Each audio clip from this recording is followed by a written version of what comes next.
بسم اللہ الرحمن الرحیم۔ السلام علیکم ورحمۃ اللہ وبرکاتہ۔ الحمد للہ حمدا کثیرا طیبا مبارکا فیہ، والصلاة والسلام علی سید المرسلین محمد وآلہ وصحبہ اجمعین، اما بعد۔ حاضرین و ناظرین، یہ درس قرآن نمبر 587 ہے اور آج سورۃ الانعام کی 2 آیتوں کی تلاوت و تشریح کی جائے گی، آیت نمبر 97 اور 98، 97 and 98۔ اعوذ باللہ من الشیطان الرجیم، بسم اللہ الرحمن الرحیم۔ وهو الذي جعل لكم النجوم لتهتدوا بها في ظلمات البر والبحر قد فصلنا الآيات لقوم يعلمون وهو الذي أنشأكم من نفس واحدة فمستقر ومستودع قد فصلنا الآيات لقوم يفقهون صدق اللہ العظیم۔ لفظی ترجمہ یوں ہیں، وهو الذی، اور وہی ہے جس نے، جعل لکم، بنائے تمہارے لیے، النجوم، تارے، لتہتدوا، تاکہ تم راہ پاؤ، بہا، ان کے ذریعے سے، فی ظلمات البر والبحر، خشکی اور تری کے اندھیروں میں۔ قد فصلنا الآیات، تحقیق ہم نے کھول کر بیان کر دی ہیں آیتیں، لقوم یعلمون، ان لوگوں کے لیے جو علم رکھتے ہیں۔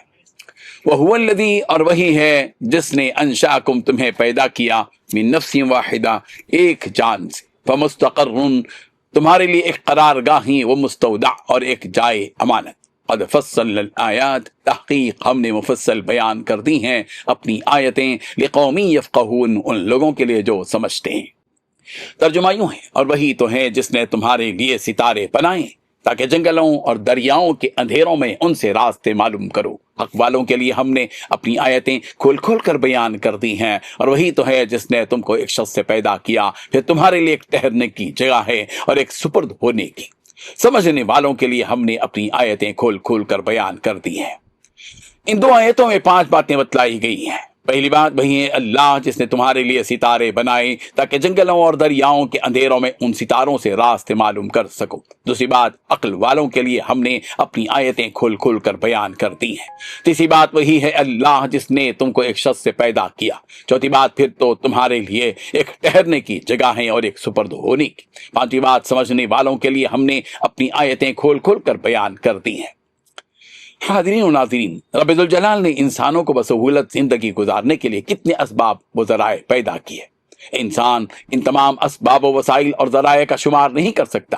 آج ترقی ہو گئی، ہم راتوں کی تاریکی میں بھی اپنی منزل آسانی سے تلاش کر لیتے ہیں۔ اب تو باضابطہ ہائی وے ہیں، کشادہ سڑکیں ہیں، منزلوں کی رہنمائی کے لیے بڑے بڑے بورڈز لگے ہوئے ہیں۔ اب تو گوگل سرچ انجن کی تحقیق نے سارے ہی لوگوں کو منزل تک پہنچنے کے اس قدر آسان راستے پیدا کر دیے ہیں کہ آپ اپنے موبائل کے ذریعے گوگل پر اپنا مقام ٹائپ کر دیں اور بآسانی منزل مقصود تک پہنچ جائیں۔ قدیم زمانوں میں منزل تک پہنچنے کے لیے ستاروں سے مدد لی جاتی تھی۔ ستاروں کو دیکھ کر مشرق و مغرب اور شمال و جنوب کا اندازہ لگا لیا جاتا تھا۔ اس نعمت و قدرت الہی کا اظہار اس آیت میں کیا گیا کہ اس رب الجلال کی قدرت کا اندازہ لگاؤ جس نے تمہارے لیے ستاروں کو پیدا فرمایا تاکہ تم ان کے ذریعے بیابانوں، جنگلوں اور دریاؤں کی اندھیریوں میں راستہ پا سکو۔ رب الجلال نے اپنی قدرت کی نشانیوں کو کھول کھول کر بیان کر دیا ان لوگوں کے لیے جو جانتے ہیں، ان نشانیوں کو سمجھتے ہیں اور جو اس نظام پر غور و فکر اور تدبر کرتے ہیں۔ سورہ اعراف کی آیت نمبر 54 میں سورج، چاند اور دوسرے ستاروں کے بارے میں یہ بات بتلائی گئی، والشمس والقمر والنجوم مسخرات بامری، سورج اور چاند اور دوسرے ستاروں کو پیدا کیا اس طور پر کہ سب اس رب ذوالجلال کے حکم کے تابع ہیں۔ اس کے بعد اللہ تعالیٰ انسان کی پیدائش کے سلسلے میں یہ حقیقت بیان کر رہے ہیں کہ وہ الذی انشأکم من نفس واحدہ، وہی ہے وہ اللہ جس نے تم کو ایک جان سے پیدا کیا۔ یعنی سب سے پہلے اللہ تعالیٰ نے حضرت آدم علیہ السلام کو پیدا کیا اور ان سے اولاد بڑھتی رہی۔ اس طرح دنیا میں اتنے سارے انسان وجود میں آ گئے۔ یہ سارے انسان ایک ہی جان سے پیدا کیے گئے ہیں اور قیامت تک پیدا کیے جاتے رہیں گے۔ انسان کے پیدائش کے تذکرے کے فوری بعد یہ بات بتلائی گئی کہ پھر ہر شخص کا ایک مستقر ہے اور ایک امانت رکھنے کی جگہ۔ یہاں 2 الفاظ ہیں جن کو سمجھنا ضروری ہے، ایک ہے مستقر، ایک ہے مستقر اور دوسرا ہے مستودع۔